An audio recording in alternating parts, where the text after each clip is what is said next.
अब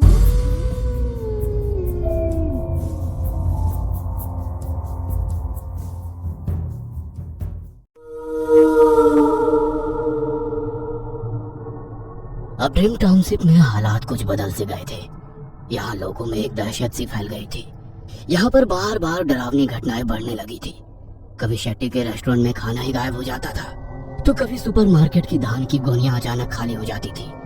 पर थोड़ी देर बाद वापस सब कुछ ठीक ठाक लगता था, जैसे कुछ अजीबोगरीब हादसा हुआ ही ना हो। ऐसा ही अजीबोगरीब हादसा केशु के साथ हुआ। एक दिन अपने बंगले की सीढ़ियों से वो फिसल गया, पर फिसलते वक्त उसे ऐसा लग रहा था जैसे वो किसी अंधेरे कुएं में गिर रहा हो। उसे समझ नहीं आ रहा था कि वो कहाँ जाकर गिर रहा है। वह गिरता ही जा रहा था, गिरता ही जा रहा था। वह जोर जोर से चिल्ला रहा था, मदद की गुहार लगा रहा था, पर ऐसा लग रहा था कि उसकी आवाज कुएं की अंधेरी दीवारों से टकरा के बंद हो रही थी। जब वो नीचे गिर पड़ा तो बेहोश हो गया। जब होश आया तो कितना समय निकल गया वो समझ नहीं पा रहा था। आसपास कुएं की दीवारें दिख रही थी और ऊपर बहुत ही दूर आसमान दिख रहा था। मतलब कुएं से बाहर निकलना नामुमकिन था। कितना भी चिल्लाओ कोई फायदा नहीं था। केशु हिम्मत हार चुका था। मैं तो अपने घर की सीढ़ियों से गिरा था, तो यहाँ कैसे पहुँच गया? केशु ने अपने आप से पूछा। और एक हैरानी की बात ये थी कि इतने ऊपर से गिरने के बावजूद केशु को चोट नहीं आई थी, पर ऊपर जाने का कोई रास्ता नहीं था। अचानक केशु ने देखा कि कुएं से कोई झांक रहा है। केशु ने ठीक से देखा तो देख के डर गया। वह वही स्केयरक्रो था। स्केयरक्रो अब कुएं के अंदर उतर रहा था। वह जैसे जैसे करीब आने लगा, केशु के हाथ पांव डर के मारे कांपने लगे। वह जोर जोर से चिल्लाने लगा, बचाओ, स्केयरक्रो से बचाओ। तभी अचानक उसकी माँ दौड़ते हुए उसके पास पहुंची और माँ ने उठाया। तब जाकर केशु को समझ आया कि वो कुएं में नहीं था, वो अपने घर के बिस्तर से नीचे गिर गया था। माँ ने उसे उठाया तब केशु बहुत डरा हुआ था। अब हर घर में किसी न किसी को ऐसे भूतिया अनुभव होने लगे। लोग घर के बाहर निकलने से डरने लगे। घर में भी पता नहीं किस पल अचानक क्या हो जाए। और फिर एक रात जब सब कुछ सुनसान था, हर कोई अपने घर पर ही था, कि अचानक कुछ आवाज आने लगी। पूरे टाउनशिप की लाइट चली गई। घूप अंधेरा छा गया। मोमबत्ती लगाने की कोशिश भी बेकार हो गई। मोमबत्तियां जलाते ही बुझ रही थी। बड़ा सा तूफान आया था। तूफान की आवाज ही इतनी डरावनी थी कि लोगों के होश उड़ गए। बच्चे माँ से लिपट कर बैठे। जो हो रहा था वो बड़ा शैतानी लग रहा था। अचानक घरों की खिड़कियां खड़खड़ाने लगी। पर्दे ऐसे उड़ने लगे जैसे किसी के पंजे गला पकड़ने के लिए झपट रहे हो। दरवाजे जोर जोर से खुल बंद होने लगे। घर के दरवाजों पर कोई जोर जोर से धक्के दे रहा था। लग रहा था कि कोई शैतानी साया घर में घुसने के लिए दरवाजा तोड़ने की कोशिश कर रहा हो। स्विमिंग पूल के पानी में समंदर की तरह ऊंची ऊंची लहरें उठने लगी। लगने लगा तूफान के साथ साथ भूकंप भी आया हो। लोग अपने परिवार के साथ तो कहीं कहीं पे बड़े लोग भी पलंग के नीचे जाकर छुप गए। पूरी रात दिल दहला देने वाला सिलसिला जारी था। सुबह जब सब कुछ शांत हो गया तब पूरा मंजर बदल चुका था। दबे पांव खिड़की से देखने लगे। घरों में रखे हुए कांच की चीजें टूटकर बिखर चुकी थी। बड़े बड़े टीवी उड़कर किसी और जगह पर गिरे पड़े थे। सारे घरों में मिट्टी के मलबे बने थे। इसमें सबसे डरावनी बात यह थी कि उस मिट्टी के ढेर से ऊपर उठने वाले हाथ दिख रहे थे, तो कहीं पे उसी मिट्टी में किसी औरत का चेहरा दिख रहा था। वह इतना डराने वाला दृश्य था कि वो मिट्टी साफ करने की भी हिम्मत कोई नहीं कर पा रहा था। फोन पर पूछताछ के बाद पता चला कि शहर में तो कोई तूफान ही नहीं आया था, तो इतना बड़ा तूफान सिर्फ टाउनशिप में कैसे आया? घरों के बाहर झांकने पर सब कुछ उड़ा हुआ दिख रहा था। घरों के बाहर रेत का समंदर दिख रहा था। इन सारी उथल पुथल में वो स्केयरक्रो टस से मस नहीं हुआ था। ऐसे खड़ा था जैसे उसी ने रात में बवंडर को न्योता दिया हो। वही आकर लोगों के दरवाजे खटखटा रहा था। अब इस जगह पर एक पल के लिए भी रुकना खतरे से खाली नहीं था। इसका हल भी क्या निकाले? तब पाटिल के बंगले में काम करने वाली कमला ने अपनी पहचान के बाबा से इसका मशवरा लिया और बिजुका तोड़ने की सलाह टाउनशिप के लोगों को दी। कमला की बात यूं तो कोई सुनता नहीं था, पर इस बिजुका में कुछ तो गड़बड़ जरूर थी, ये सबको लगने लगा था। तो सब लोगों ने मिलकर वो बिजुका हटाने की कोशिश की, तो बड़ा ही अजीब हादसा हुआ। उस बिजुका को हाथ लगाते ही कौवों की कहां सुनाई देने लगी। पूरे आसमान पर पंछी छा गए। दिन में रात लगने लगी। पंछी आकर बिजुका छूने वालों पर हमला करने लगे। यह तो बहुत ही गजब बात थी।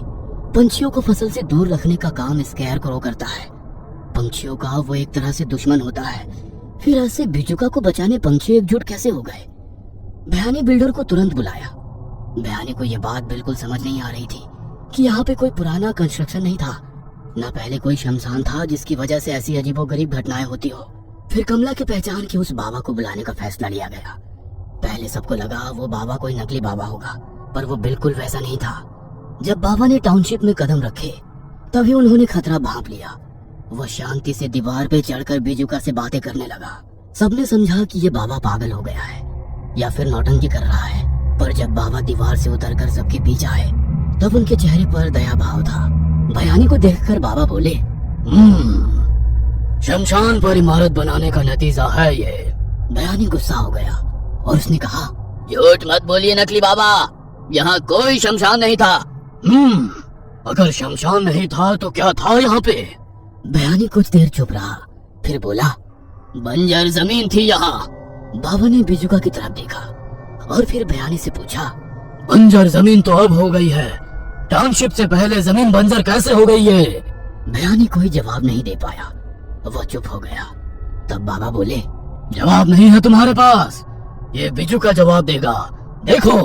और बाबा ने अपने झोले से कुछ अनाज के दाने बिजुका पर फेंके और कमाल हो गया, वो बिजुका अचानक इंसान की तरह बोलने लगा।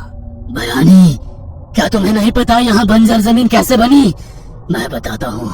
सालों से यहाँ एक छोटा सा गांव था, गरीब किसान रहते थे और इस जमीन पर खेती करते थे, अनाज उगाते थे जो तुम शहर वाले खाते थे। तुम्हारा सुपरमार्केट हो या रेस्टोरेंट हो या फिर घर में लंच डिनर करना हो, तो खाना जिस अनाज से बनता है वो अनाज इस जमीन पर उगता था, उसे उगाते थे यहाँ के किसान। पर इस गांव पर भयानी बिल्डर्स की नजर पड़ी। खेतों की जमीन उसे अपने ड्रीम प्रोजेक्ट के लिए चाहिए थी। उसने किसानों से बात की, पर कोई अपनी माँ समान जमीन बेचने को तैयार नहीं था।